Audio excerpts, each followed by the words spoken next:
I always encourage couples to make this decision together, come up with this plan together as a couple. For weddings in general, what do you think is one important thing that couples should consider before they dive into the whole process of planning the wedding day? Yeah, I mean, there's definitely a lot of things to think about. But the thing that I really like to stress with my clients is think about how you want to feel on your wedding day, because that's going to inform so many of your decisions that you make throughout the entire planning process. I feel like there's a lot of pressure to, like choose the perfect venue or your wedding colors and these things.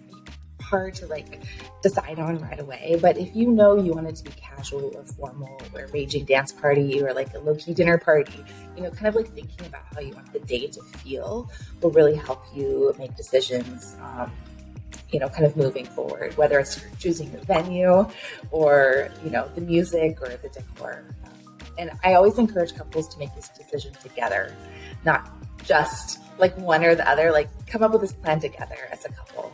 Yeah, I guess coming from that, sometimes I feel like it's, I guess sometimes there's just a sense of one part of the couple is a bit more active, usually the bride, a bit more proactive in the planning, and then sometimes the guy just sits back because sometimes they feel like their fiance knows more about it.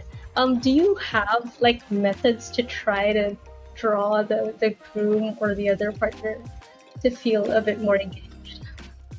That's a great question. I mean, I feel like in a way I'm kind of naturally lucky to attract couples that like to plan their wedding together. I would say more than half of my clients will tackle the planning equally. And every once in a while, I'll have a groom take the lead, which is really fun. And I find it so sweet because either the bride is too busy or the groom just loves to plan. And that becomes fun. But I mean, for me, onboarding, I always encourage them both to be a part of it. And I think that really comes into play with talking about the budget, because that really does affect both of them. And so I'll usually have both of them be a part of that meeting. And then we use wedding planning software, and I have them both be members of it, not just the bride, And so I really try and get them involved in different ways. But for me, I prefer to just take the lead of my client. I don't ever want to force someone to participate if they don't really want to, but I will find out which things each person cares about. And that usually comes about in the budget conversation. Maybe I know the groom loves food and music, so those are kind of going to be his areas, where the bride is more focused on the decor. And that way, I kind of can tailor how I get each person involved in the planning process. I think that's great because, sometimes I feel like grooms just don't know that their opinions are welcome. And it's good to put them into something that they're interested in, and something that a part of the wedding that they they're very interested in.